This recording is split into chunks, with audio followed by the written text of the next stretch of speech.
Ibadah hari Minggu adalah merupakan satu celebration, merupakan satu perayaan bagaimana kita bersama-sama mengucapkan rasa syukur kita bahwa selama kita beribadah dalam minggu ini, kita bisa berjalan dengan lancar, ya. Jadi eh, itu sebabnya mari kita sama-sama eh, datang pada Tuhan dan kita akan memujikan satu pujian, ya, yang judul pujiannya adalah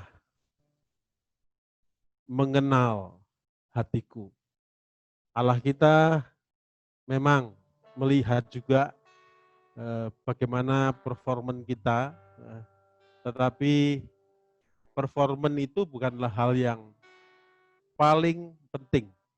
Tetapi performan itu kalau tidak didasari dengan hati, motivasi yang benar di hadapan Allah untuk menyembah Dia, untuk menghormati Dia, maka sebaik apapun performan kita, maka itu akan menjadi sia-sia. Terima kasih sekali lagi untuk kesempatan yang diberikan kepada kami, kepada Pak Robert, kepada seluruh jemaat GBIS Sungai Kehidupan Surabaya, di mana kami sekeluarga diberi kesempatan untuk melayani pada pagi hari ini. Terima kasih juga untuk istri, anak-anak, dan kebetulan gitaris hari ini saya import dari Jepang, ya. Jadi Joyce Anastasia Setiawan, ya. Terima kasih Joyce, ya. Kita nyanyikan sebuah lagu dan lagu ini judulnya adalah Mengenal Hatiku, hanya dekat dengan kasih-Mu.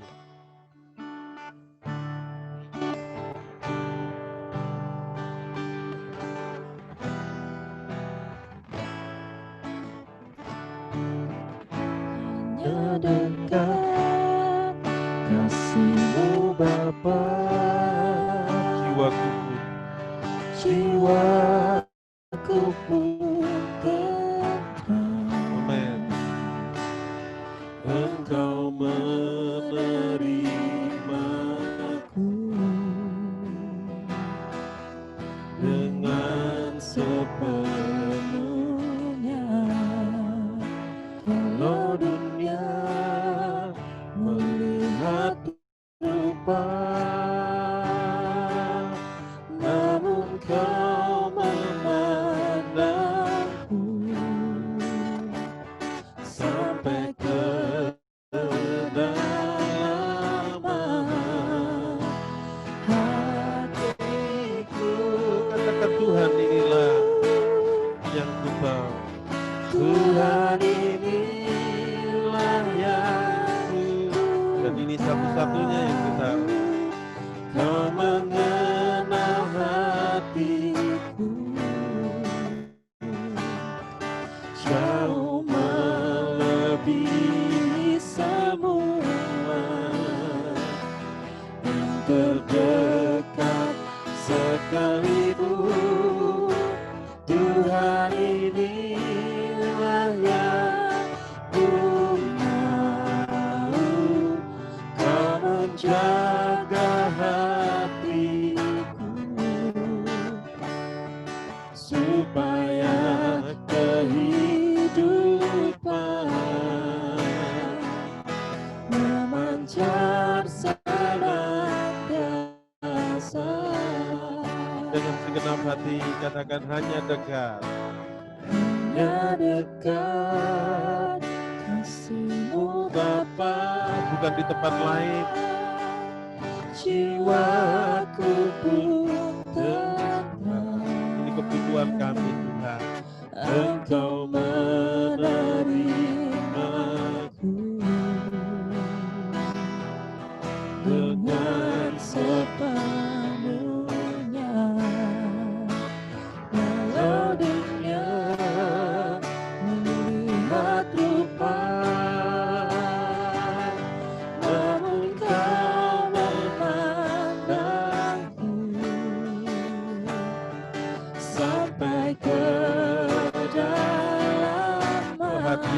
dalam ketauhan.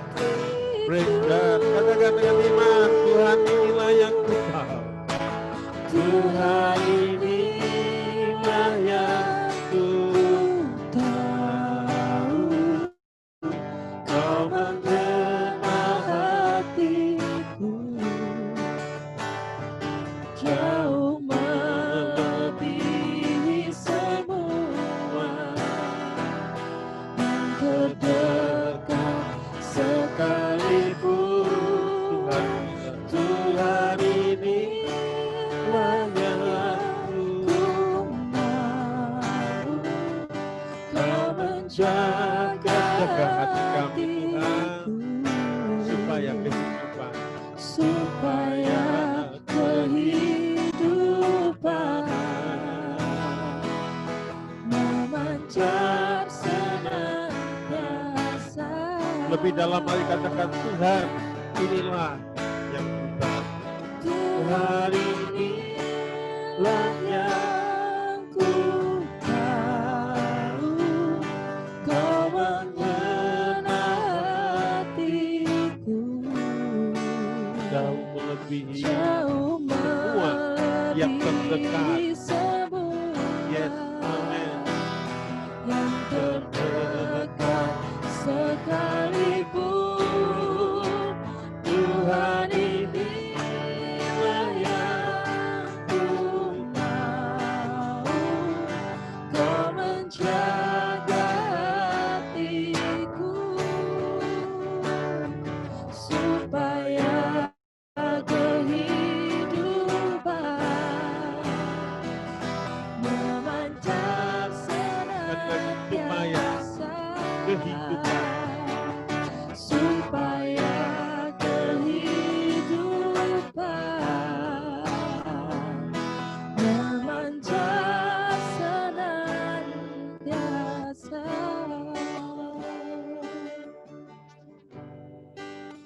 Haleluya. Luar biasa. Satu-satunya Tuhan yang itu mengenal hati kita.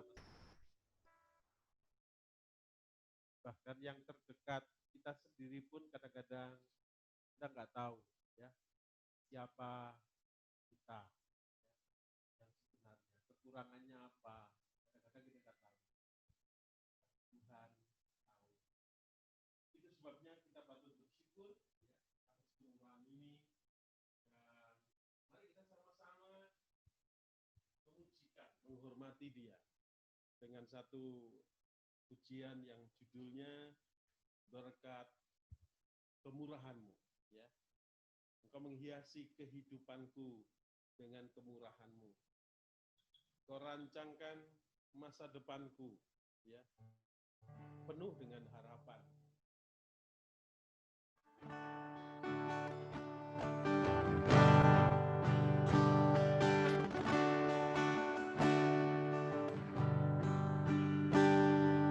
Kau hiasi kehidupanku dengan kemurahan-Mu. Kau rancangkan masa depanku penuh dengan harapan. Aku ada saat ini semuanya karena kasih-Mu.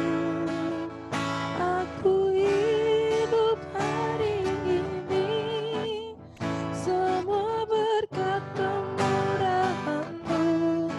Terima kasih Yesus, Engkau sangat baik, teramat baik bagiku.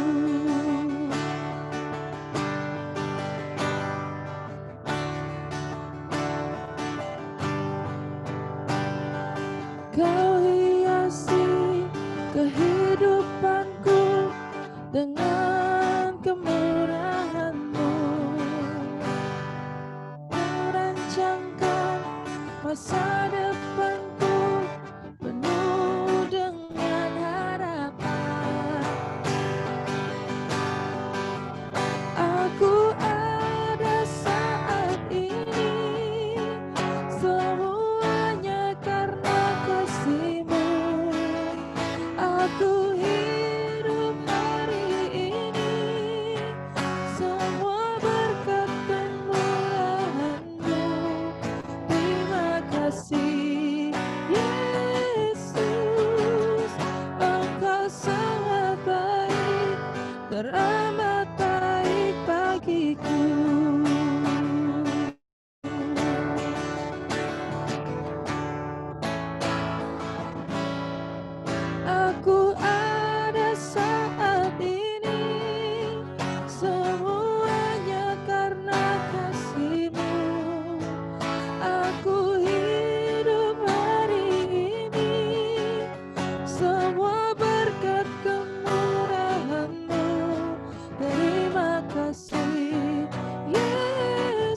kecuali yang namanya Yesus ya, yang rela mengorbankan nyawanya.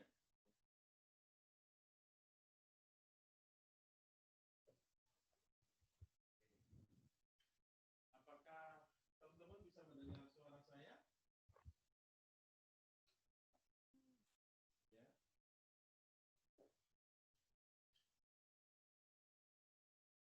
Bisa cek barangkali.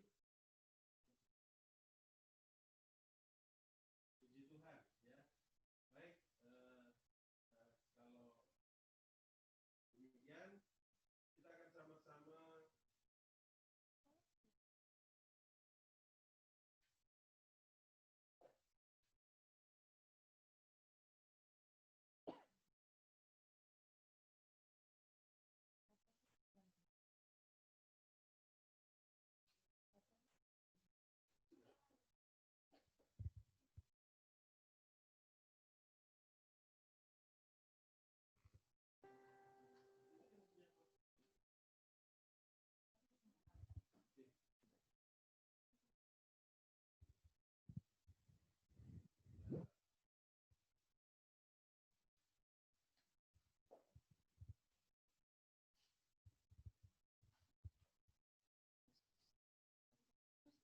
Oke, minta maaf Bapak-bapak dan Ibu-ibu sekalian. Ini kebetulan ada kesalahan teknis ya. Kita sedang belajar ya, gaptek ya. Sehingga baterai yang saya punya habis ya. Oke, kita tadi kembali ya sampai pada betapa kita harus bersyukur dan semuanya itu karena ada roh yang hidup ya. Mari kita siapkan hati Tuhan supaya hati Tuhan juga menyatu dengan hati kita karena kita tahu sebentar lagi kita akan mengadakan perjamuan kudus. Kita akan mengadakan satu sakramen ya, di mana sakramen ini adalah satu perintah dari Tuhan Yesus sendiri supaya kita tidak melupakan peristiwa besar ya 2000 tahun yang lalu di mana yang menciptakan langit dan bumi, Allah yang Maha Kuasa, ya, yang kita kenal dengan namanya Tuhan Yesus Kristus, mengosongkan dirinya, dia rela menjadi anak manusia, kemudian dia rela disalibkan, dan bukan hanya rela disalibkan, tetapi dia mengalami satu kematian dan dia bangkit pada hari yang ketiga dan dia mengirimkan Roh Kudus-Nya. Ya, kita nyanyikan ini ya, Roh Kudus. Ya.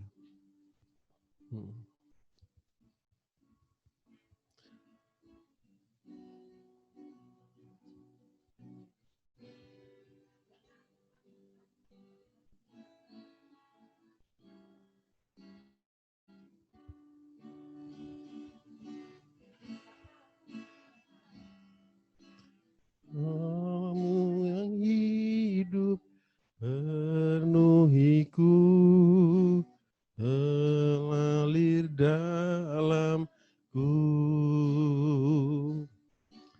jiwaku tenang bersamamu dalam naungan-Mu.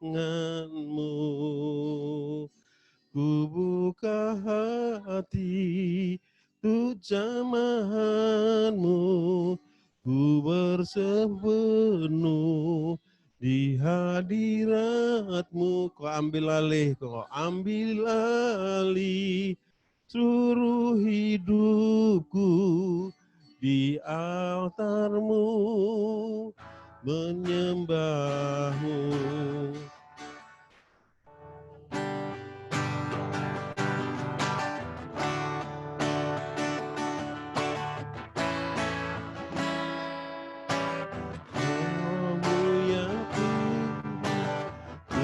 Pulihkanku, Engkaulah damaiku.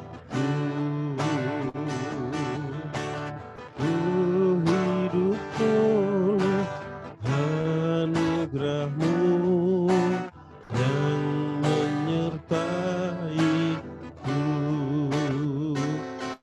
Ku buka hati untuk sanjunganmu, oh air penuh di hadirat-Mu.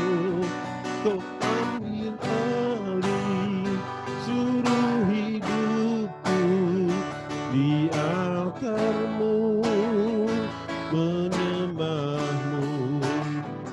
Ku buka hati untuk jamahan-Mu, ku berah penuh di hadirat-Mu. Kau ambil alih seluruh hidupku di altar-Mu, menyembah-Mu.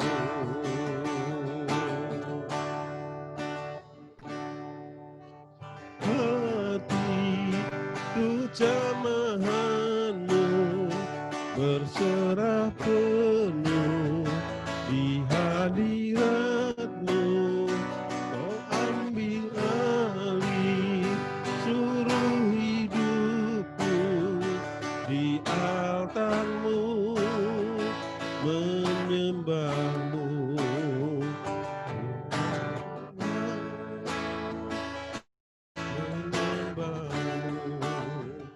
Di altar-Mu, menyembah-Mu.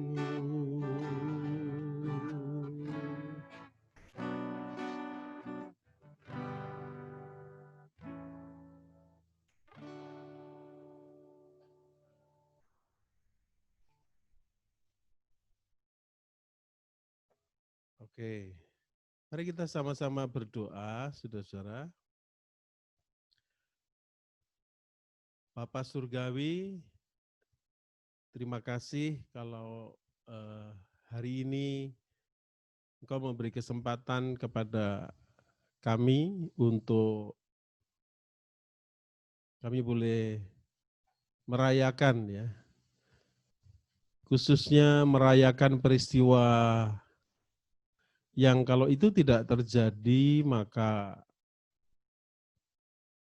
kami tidak akan ada sebagaimana ada hari ini.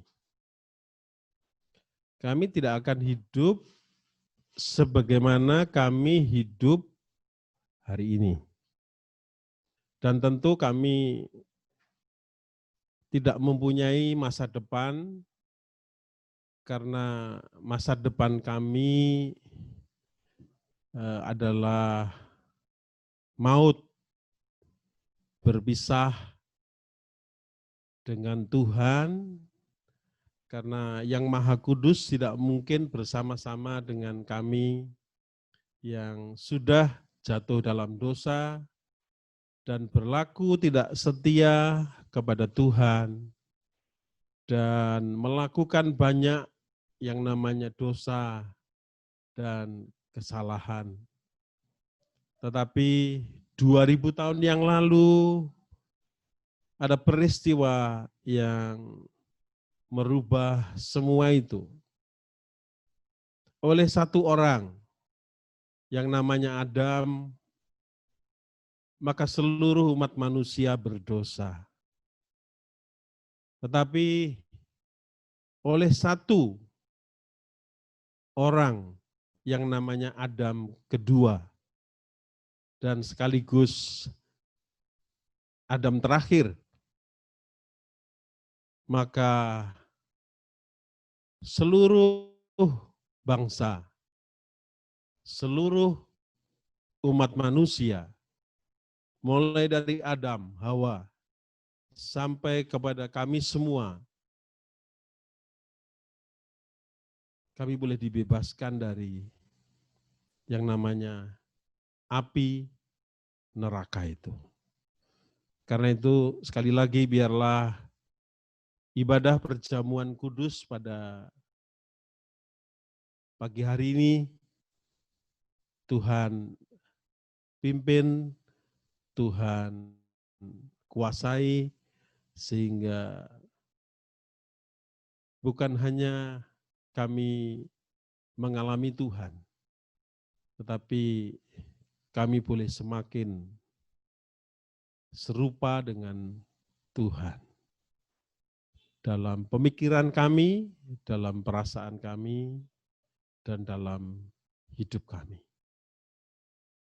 Hidup kami bukan lagi kami, hidupku bukan lagi aku, tetapi daging Kristus, darah Kristus yang hidup di dalam kehidupan kami. Kami menyambut firman-Mu dalam nama Tuhan Yesus Kristus. Amin. Mari kita sama-sama belajar pagi hari ini di satu kitab yang menjadi tema GBIS Sungai Kehidupan atau River of Life atau yang kita kenal dengan ROL ya. Kitab Roma yang sangat menarik ya. Yang kita semua tahu bahwa kitab Roma ini ditulis oleh seorang yang mempunyai satu license to kill.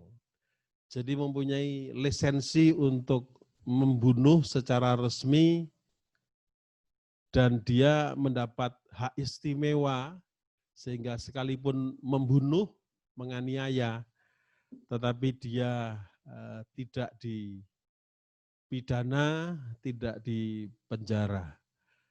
Jadi betapa Paulus ini atau sebelumnya namanya Saulus itu orang yang luar biasa ya.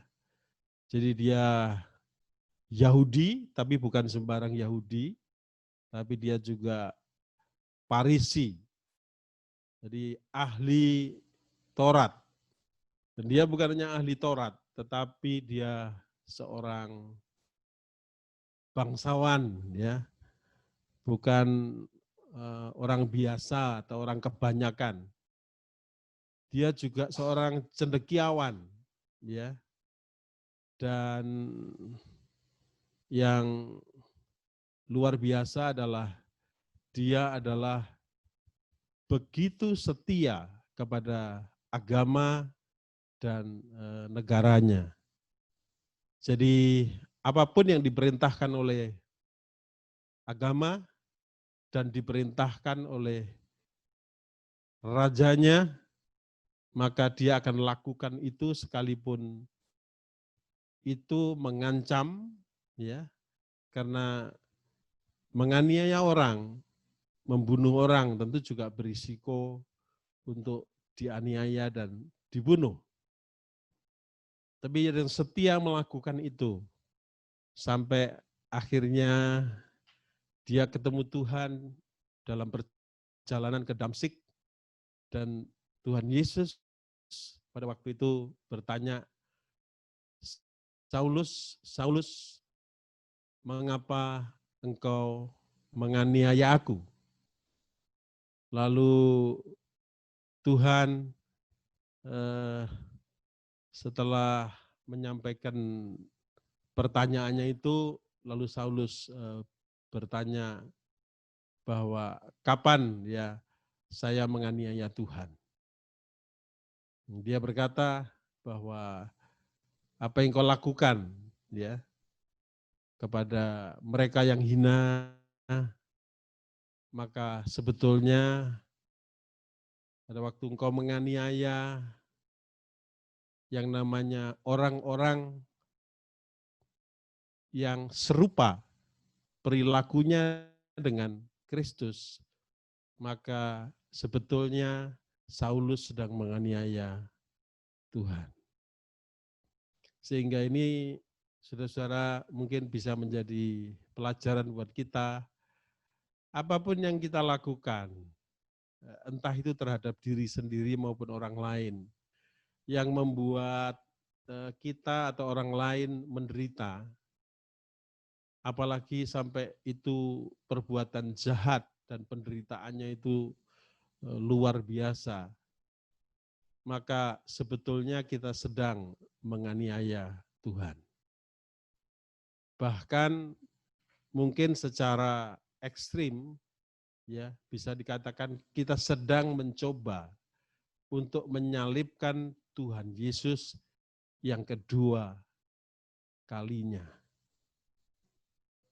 Karena itu pagi hari ini mari kita belajar tulisannya Paulus yang luar biasa itu di dalam kitab Roma pasal yang pertama, ya. Kita akan baca ayat yang ke-16. Ayat yang ke-16. Jadi kitab Roma ini berbicara tentang satu topik ya yang sangat menarik tentang bagaimana kita bisa berdamai dengan Tuhan. Jadi ini penting karena pada waktu kita berdamai dengan Tuhan, maka karena Tuhan adalah satu-satunya kebutuhan manusia, maka yang lain ya, semuanya yang lain ya, itu akan menjadi lebih mudah karena bersama dengan Tuhan, Jehovah Shalom itu, kita pun bisa berdamai baik dengan diri sendiri maupun bisa berdamai dengan siapapun. Bahkan kita bisa berdamai dengan musuh yang menganiaya kita. Ya. Dikatakan di situ, ya, pasal yang pertama ayat yang ke-16.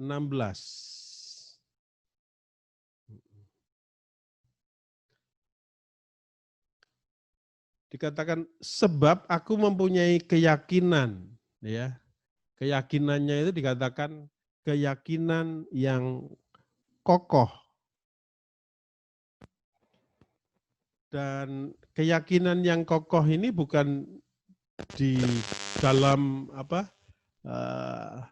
yang lain, tapi keyakinan kokohnya Paulus ini hanya ada di dalam Injil, ya, hanya ada di dalam Injil. Kenapa? Karena di sini dikatakan karena Injil adalah kekuatan Allah yang menyelamatkan setiap orang yang percaya.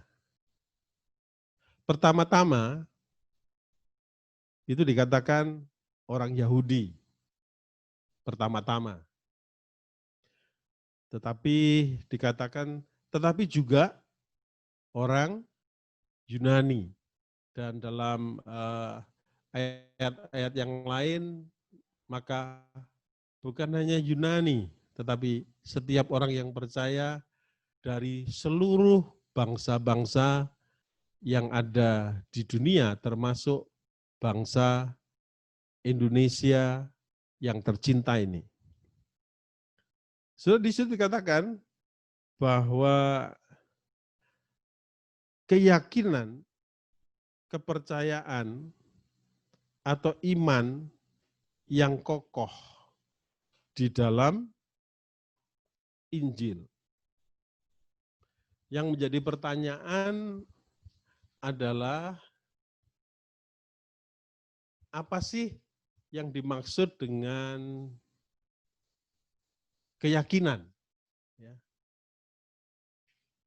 Tahun lalu kita sudah membahas itu dengan begitu dalam ya, begitu dalam, dan saya percaya bahwa kita semua mendapatkan rema tentang apa itu keyakinan, apa itu percaya, apa itu iman, ya. Yang dalam satu kalimat yang singkat itu orang yang punya keyakinan, punya kepercayaan, itu adalah orang yang punya tekad untuk mempercayakan atau menyerahkan sepenuhnya kehidupan kita kepada seseorang, dalam hal ini adalah kita serahkan kepada Tuhan Yesus Kristus. Karena Injil itu semuanya berbicara tentang kabar baik di dalam Tuhan Yesus Kristus. Tahun lalu kita juga belajar tentang bagaimana kalau orang itu percaya, tetapi perilaku perbuatannya ya itu tidak sesuai dengan apa yang menjadi kepercayaannya itu. Maka sebetulnya kita jadi ingat firman Tuhan yang mengatakan sebetulnya yang namanya setan dan semua antek-anteknya, mereka pun juga percaya bahwa Yesus adalah Tuhan. Jadi kalau ada di antara kita yang sekedar percaya, sekedar beriman, sekedar berkeyakinan, tapi kalau keyakinan itu tidak betul-betul kokoh, ya, kalau tidak betul-betul dengan segenap hati, segenap jiwa, segenap roh, segenap kekuatan, segenap akal budi kita, maka sebetulnya kelas kepercayaan kita ya kurang lebih kualitasnya sama dengan yang namanya setan. Jadi setan itu percaya sama Tuhan, tetapi dia tidak menurut sama Tuhan. Ya. Dia percaya sama Tuhan, tetapi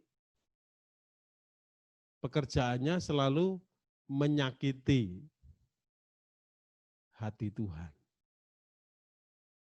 Karena itu kalau pagi hari ini ada di antara kita yang punya keyakinan di dalam Injil, tetapi keyakinan itu tidak kuat, tidak kokoh, maka kemungkinan untuk kita bisa berdamai dengan Tuhan itu menjadi semakin sulit, bahkan mohon maaf, saya harus mengatakan mustahil, ya, mustahil. Nah, saudara-saudara, di sini dikatakan bahwa Paulus bukan hanya punya keyakinan yang kokoh pada hal lain. Jadi kalau dulu keyakinannya itu mungkin kepada agamanya yang dia anut, ya, otomatis ya. Kalau dulu percaya dan keyakinannya itu pada jabatannya, pada kekayaannya, pada eh, kehebatannya, ya, dan lain-lain, ya. Tetapi di sini ya, yang namanya orang hebat, ya, dalam tanda petik, ya, secara manusia, hebat secara pemandangan manusia, pemandangan dunia ini.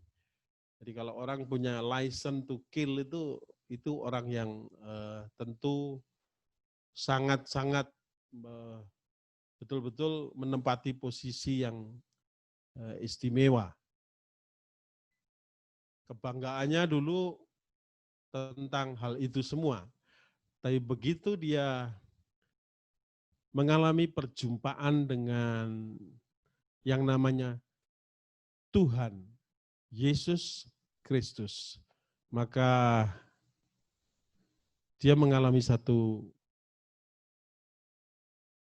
metanoia, perubahan dimulai dari akal budinya dan kemudian dia berbalik, ya, bukan 360 derajat, tetapi berbalik 180 derajat. Jadi dari penganiaya, dari pembunuh jemaat, menjadi orang yang begitu mencintai Tuhan. Dan bukan hanya mencintai dengan kata-kata, tapi dengan keyakinan yang penuh dan kokoh sampai akhir. Yang tadinya menganiaya Tuhan, menganiaya jemaat, ini menjadi tentara Tuhan yang luar biasa. Dia rela mengalami yang namanya aniaya, dia rela mengalami penjara, dia berkata bahwa yang dulu saya anggap mulia, ternyata semuanya itu sebetulnya hanyalah sampah. Jadi dibandingkan kemurahan Tuhan, dibandingkan kasih karunia Tuhan, dibandingkan perjumpaan ilahi, dibandingkan dengan yang namanya perdamaian dengan Tuhan, maka semua yang lain di dunia ini menjadi seperti sampah. Karena itu, saudara-saudara, mari kita belajar tentang ini dan saya percaya, kita semua percaya bahwa kalau seorang Saulus yang begitu ekstrim, ya, membenci Tuhan, bisa berbalik 180 derajat, rela mati untuk Tuhan, maka roh yang sama, Kristus Yesus yang sama, yang ada di dalam hati kita masing-masing, itu punya kemampuan yang sama untuk merubah setiap kita. Jadi dengan kata lain, pagi hari ini saya ingin mengatakan bahwa kekristenan kita ternyata tidak lagi ditentukan oleh Tuhan. Jadi kualitas kerohanian kita tidak lagi ditentukan oleh Tuhan. Tetapi itu semua ditentukan oleh bagaimana kita mengambil satu keputusan. Sekali lagi saya ulangi, pertumbuhan kekristenan kita tidak lagi tergantung kepada Tuhan. Karena Tuhan berfirman, sudah selesai. Pada waktu dia mati, dia bangkit, dia naik ke surga, dia mengirimkan rohnya, maka seluruh fasilitas untuk kita berdamai dengan Tuhan itu sudah lengkap. Ada yang namanya firman Tuhan yang disediakan bagi kita semua. Ada yang dalam bentuk cetakan seperti ini, ada yang dalam bentuk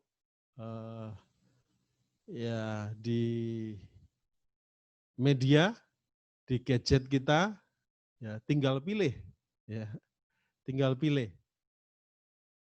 Mau cari ya kata-kata yang mungkin kita bingung, tinggal kita ketik, ya kita searching, kita browsing, maka semuanya bisa muncul dan kita semakin mudah untuk mempelajari firman Tuhan.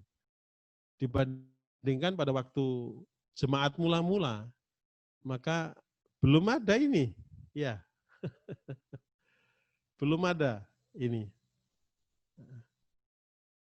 Karena itu, mari kita bersyukur dan kita sungguh-sungguh memanfaatkan buku suci ini, buku ajaib ini, surat cinta dari surga, ya, surat cinta dari kekasih jiwa kita yang namanya Tuhan Yesus Kristus.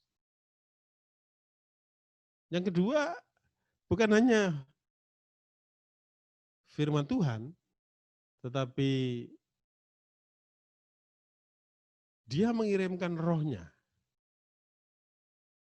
Dan rohnya itu omnipresent. Kalau dulu Allah itu tinggal di gedung, di bait Allah, ya. Kalau dulu untuk berjumpa dengan Tuhan, tidak semua orang, ya. Orang Israel nggak ada yang berani, ya. Musa aja ketemu gemetar, ya. Dan pada waktu ketemu dia tidak mampu melihat kemuliaan yang namanya wajah Tuhan. Tapi hari ini, saudara, adalah zaman kemurahan. Di mana kapanpun, ya, dimanapun, saudara, kita mau berjumpa dengan Tuhan, itu menjadi sesuatu yang begitu mudah. Begitu mudah. Karena alamatnya Tuhan itu hanya sejauh doa. Tuhan tidak lagi berada di gedung, Tuhan tidak lagi berada di satu tempat di mana tertentu, tapi sekali lagi rohnya Tuhan adalah pribadi yang omnipresent dan dia juga tinggal di dalam hati kita. Firman Tuhan mengatakan, bukankah tubuhmu itu adalah bait Allah. Fasilitas-fasilitas itu sudah selesai disiapkan oleh Tuhan. Nah, sekarang tinggal kita. Maukah kita merespon itu dan menggunakan fasilitas itu sehingga kita bisa bertumbuh dengan optimal. Kita bisa berdamai dengan Tuhan, kita menjadi sekutu Tuhan, bukan menjadi seteru Tuhan. Kita menjadi sahabat Tuhan, bukan menjadi musuh Tuhan. Karena itu kita lihat juga sekarang di dalam Roma 3:22, ya. Roma 3:22. Di situ dikatakan, saudara-saudara, bahwa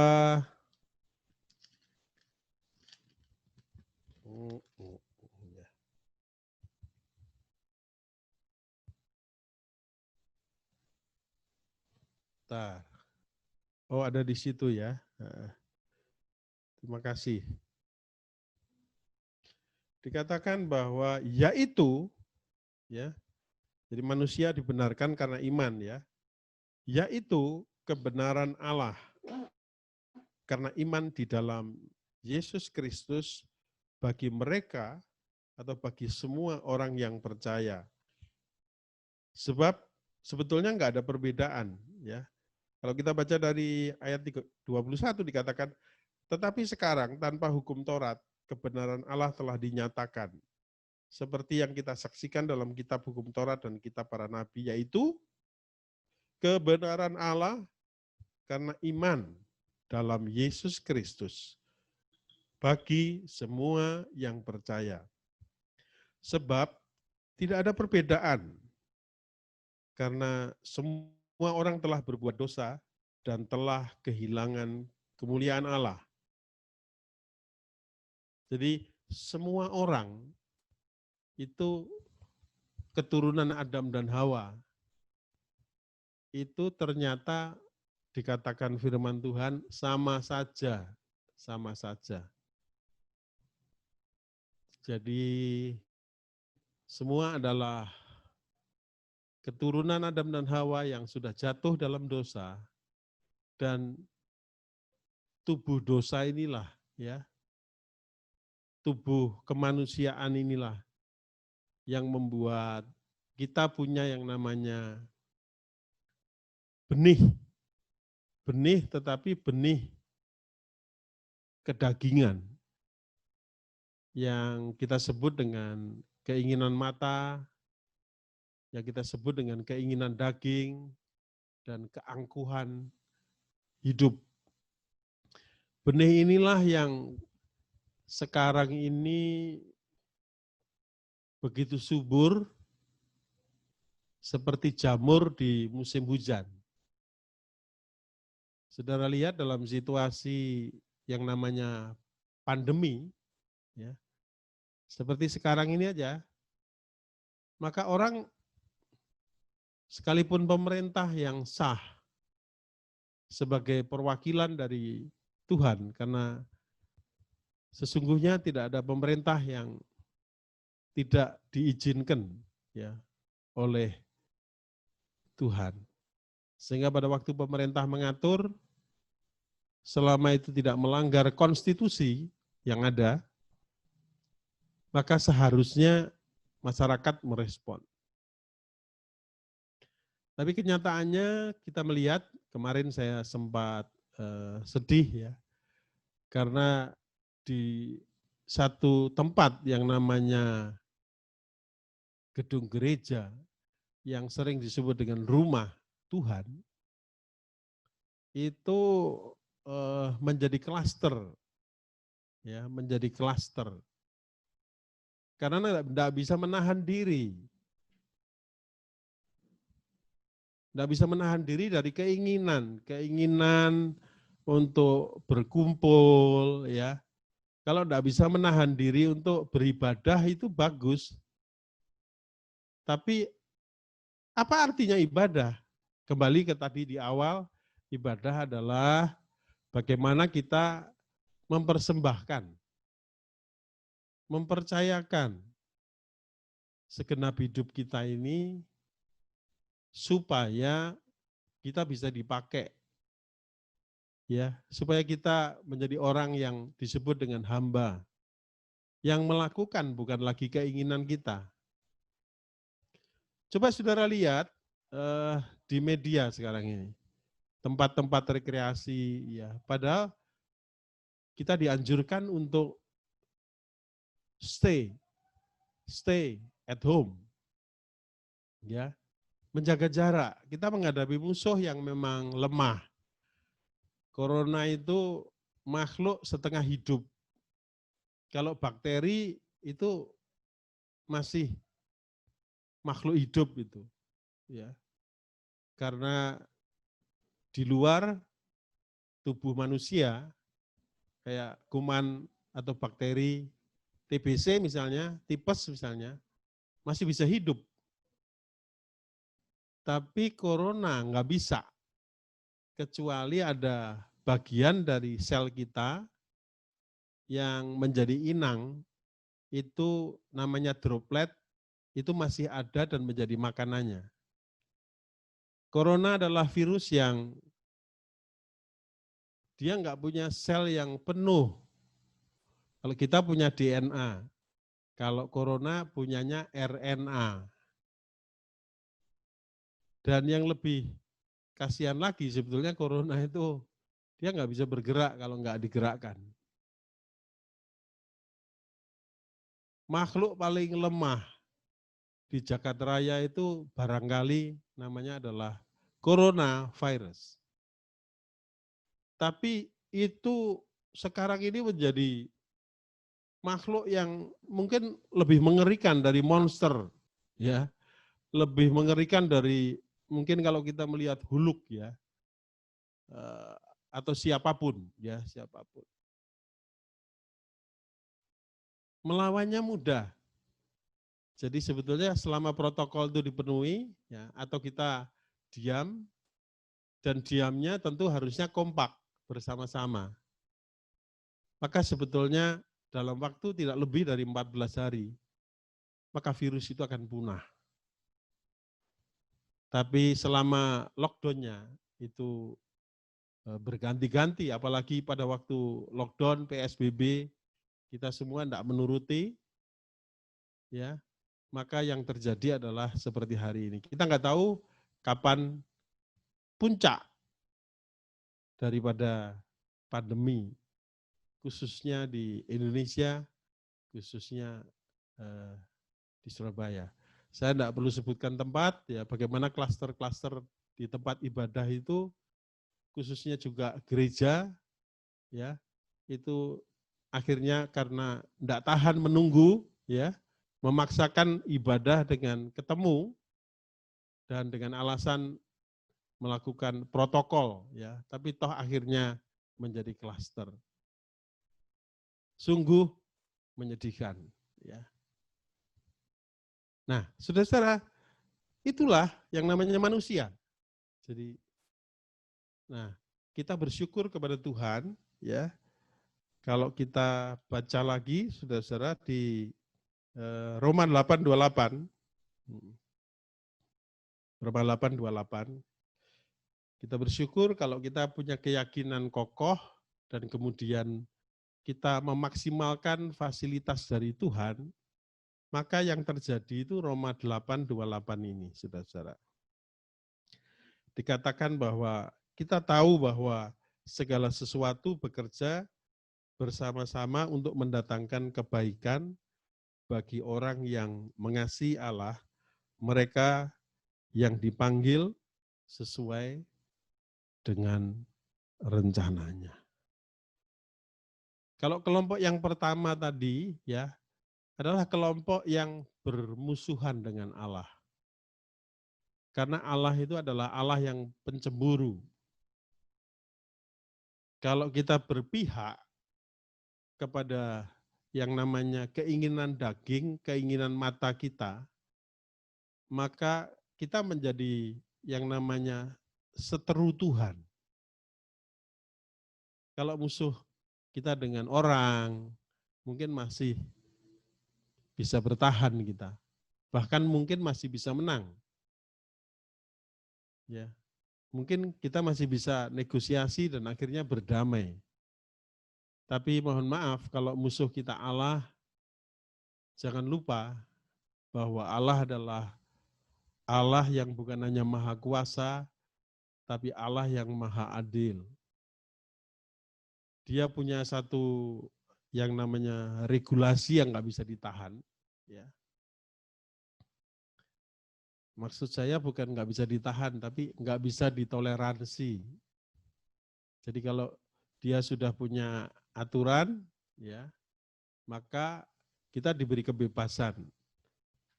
Mau nurut, maka menjadi pihak yang berdamai dengan Tuhan. Kalau tidak nurut berarti pihak yang mencari perkara dengan Tuhan.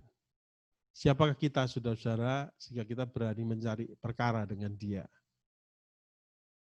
Tentu itu adalah satu produk tipu daya dari setan, sehingga akhirnya kita akan menyesal. Semua yang kita lakukan nanti akhirnya kita harus bertanggungjawabkan.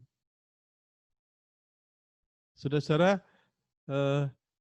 bagian yang berikutnya ini, saudaraku, yang kedua, kalau kita gunakan dengan sungguh-sungguh, yang namanya firman Tuhan, logos, kemudian logos itu kita renungkan siang dan malam, lalu logos itu terpatri atau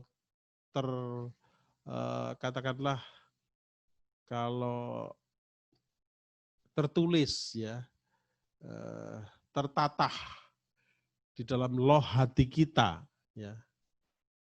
Kemudian rema itu boleh menjadi kenyataan dalam kita merespon masalah sehari-hari. Maka semakin kita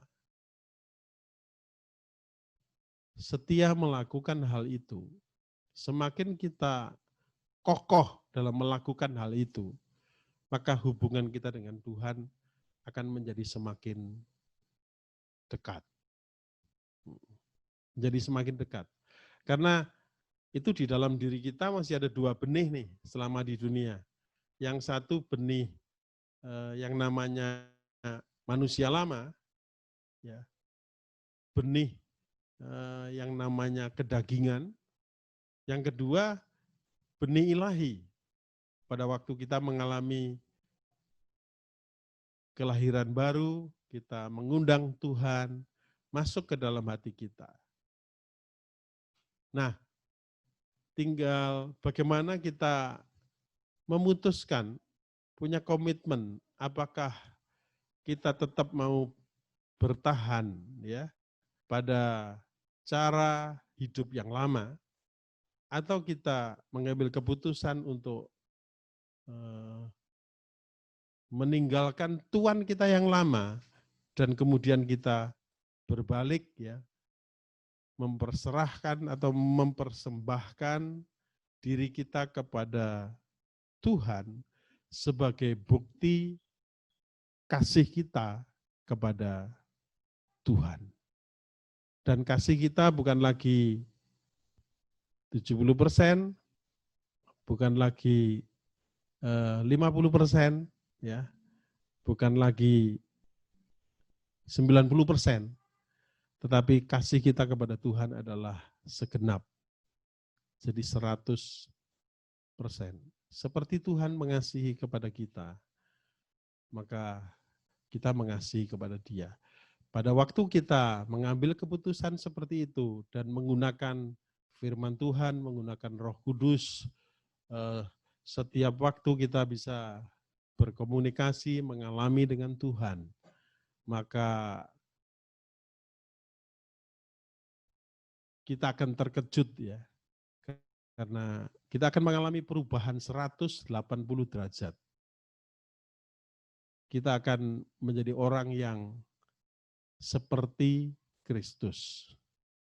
Kita akan menjadi orang yang melanjutkan pekerjaan Tuhan, yaitu menyampaikan yang namanya Injil yang adalah kekuatan ilahi itu, yang adalah kabar baik itu. Bahkan kita menjadi Injil yang dibaca oleh setiap orang yang berjumpa dengan kita. Karena itu, mari kita sama-sama pagi hari ini datang kepada Tuhan. Firman Tuhan mengatakan sebelum kita melakukan perjamuan kudus, ujilah. Mari kita menguji diri kita, ya. Apakah diri kita itu merupakan satu pribadi yang sudah seperti Paulus teladankan, punya keyakinan yang kokoh dan tidak lagi kita menengok, ya, sesuatu yang dulu kita anggap mulia. Karena firman Tuhan mencatatkan bahwa siapa yang mencari kerajaan Allah dan kebenarannya dahulu, maka semuanya akan ditambahkan kepadamu. Saya akan tutup dengan satu ayat, saudara. Ayat 1 dari Roma 12. Ya. Dikatakan, karena itu saudara-saudara, demi kemurahan Allah aku menasihatkan kamu, supaya kamu mempersembahkan tubuhmu sebagai persembahan yang hidup, yang kudus, dan yang berkenan kepada Allah, itu adalah ibadahmu yang sejati. Kita akan sama-sama menyanyikan, ya. Oke.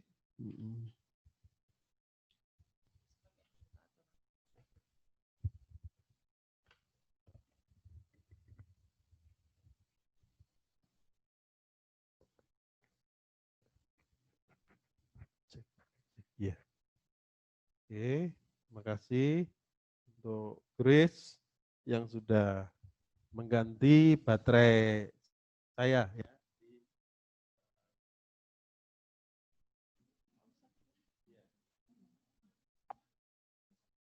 Oke.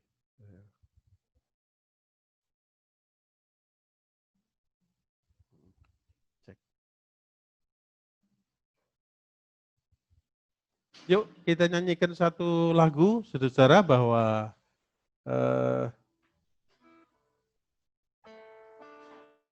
lagunya, iya, ku masuk ruang Maha Kudus dengan darah. Apa ini? Ini apa? Ya betul ya. Oke.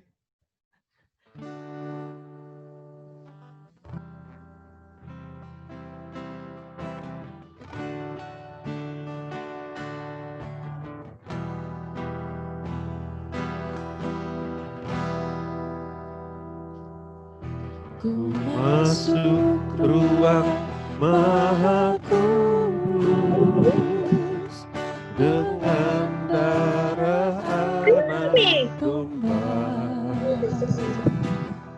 Ku masuk dengan hati tulus menyembah yang maha. Katakan ku sembahmu.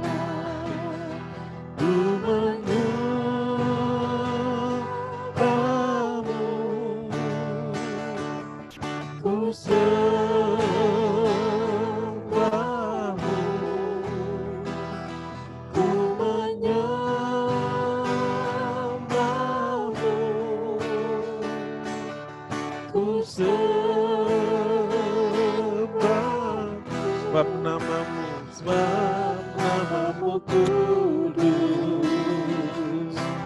kudus Tuhan. Stop dulu. Saudara, sebentar lagi kita memasuki perjamuan kudus. Mari kita sama-sama mengambil roti kita masing-masing. Sementara saya akan menyanyikan dan kita semua menyanyikan ini, ya. Kita mengenang kembali 2000 tahun yang lalu tubuh anak domba Allah itu terpecah. Ku masuk ruang Maha Kudus dengan darah anak domba. Ku masuk ruang hati tulus, dengan hati tulus Tuhan menyembah yang maha kuasa. Dengan segenap hatiku menyembahmu. Ku menyembahmu, ku sembahmu,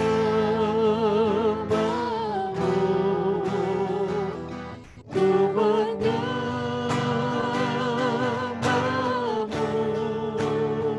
Yes. Ku sembahmu, sebab namamu kudus, kudus Tuhan. Ku masuk ruang maha kudus. Ku masuk ruang maha kudus Dengan darah anak domba. dengan darah anak domba. Ku masuk dengan hati tulus. Ku masuk dengan hati tulus, menyembah yang maha kuasa. Ku menyembahmu. Ku menyembahmu, Menyembahmu. menyembah, Menyembah. Menyembahmu Tuhan. ku menyembahmu,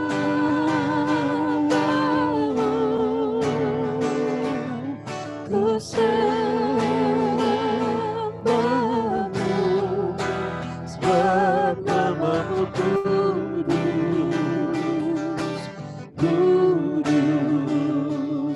Sekali lagi ku menyembahmu. Praise God. Ku menyembahmu, Menyembahmu. ku Ku sembah Engkau Tuhan. ku menyembahmu,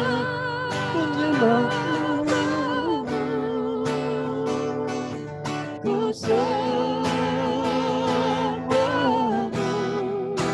sebab namamu kudus, Namamu kudus Tuhan. sebab namamu kudus. Sebab Namamu kudus. kudus. Sekali lagi dengan iman. Sebab namamu kudus. Sebab namamu kudus. Kudus Tuhan. Sebab namamu, yang terakhir katakan. Sebab namamu kudus. Kudus Tuhan.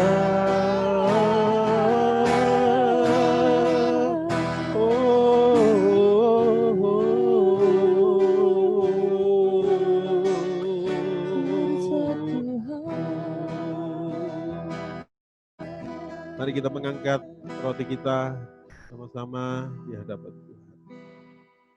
Firman Tuhan mengatakan, bukankah tubuh yang atasnya kita mengucap syukur, itu adalah tubuh Tuhan.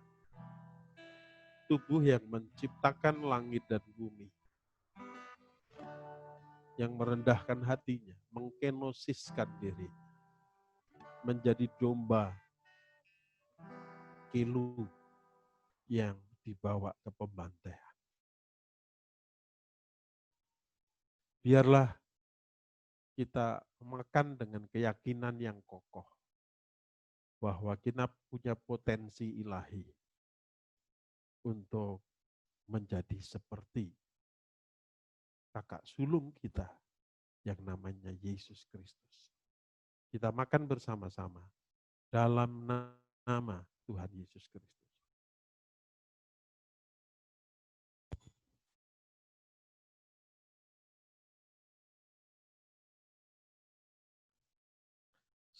Selanjutnya, mari kita mengangkat sama-sama cawan. Ya. Yang firman Tuhan katakan, bukankah cawan yang atasnya kita semua mengucap syukur. Itu adalah darah dari Putra Tunggal Allah. Yang namanya Tuhan Yesus Kristus.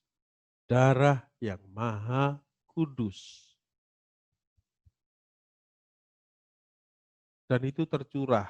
Firman Tuhan mengatakan, mengampuni, menghapus dosa, dan menanggung hukuman maut menanggung setiap kutuk dosa seluruh umat manusia dari bangsa manapun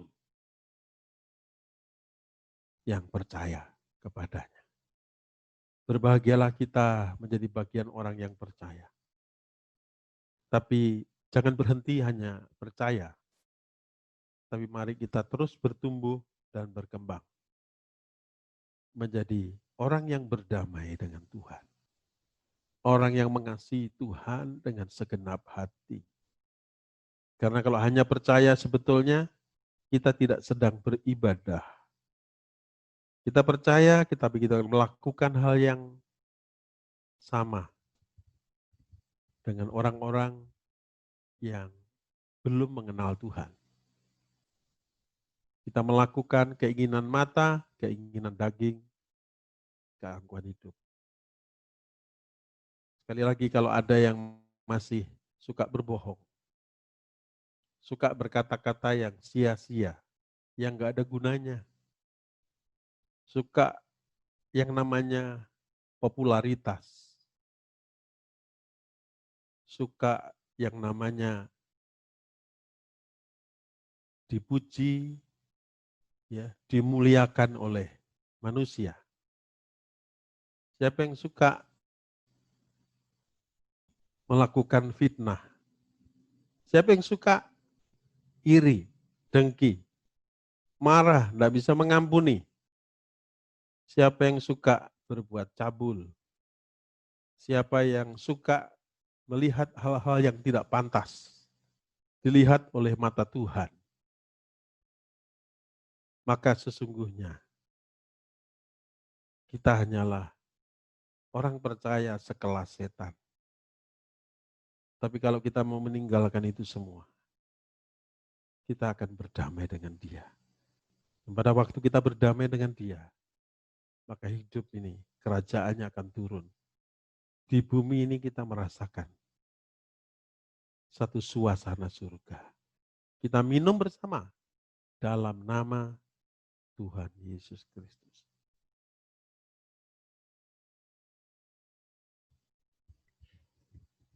Amin.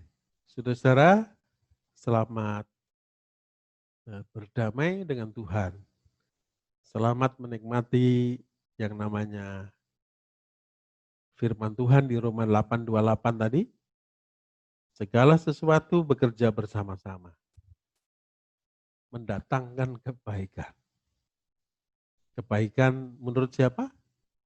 Kebaikan bukan menurut kita, tapi menurut Tuhan. Yaitu kebaikan yang membawa kita semakin serupa dengan Tuhan Yesus. Terima kasih, sekali lagi selamat hari Minggu, dan mohon maaf kalau tadi baterai saya habis, sehingga ini menjadi hambatan teknis, ya. Tapi saya bersyukur seluruh anak-anak saya 4 kompak sampai pergi ke luar, ya, ke Alfa atau kemana saya nggak tahu, sampai akhirnya ada baterai lagi dan saya bisa pakai, ya.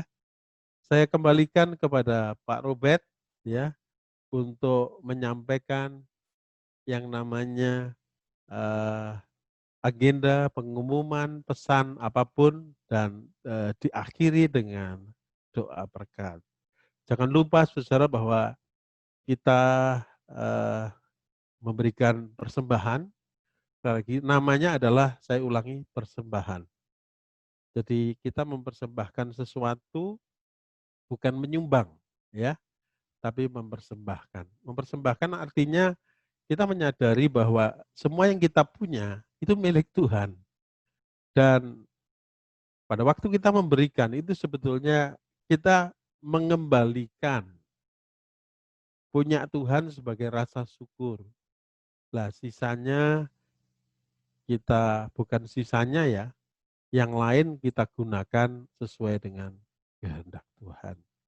Waktu kita mempersembahkan pun jangan lupa, ya, itu pun kita harus koordinasi, berdialog, berdamai dengan Tuhan.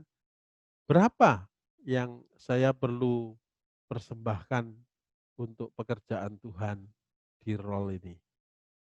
Terima kasih. Silahkan Pak Robert untuk men-take over dan sekaligus menutup ibadah raya pada hari ini. Tuhan memberkati. Terima kasih Pak Agung untuk firman Tuhan hari ini dan untuk seluruh pelayanan yang datang dari keluarga Pak Agung. Apakah suara saya bisa didengar?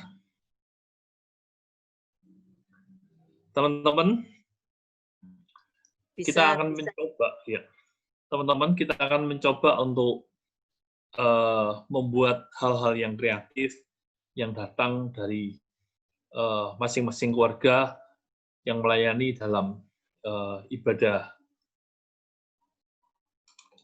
kita dalam setiap minggu. Jadi ada kalanya seperti yang sudah-sudah, ada WL dan sebagainya, tapi ada kalanya satu keluarga akan menjadi tim yang full melayani mulai pujian sampai firman Tuhan.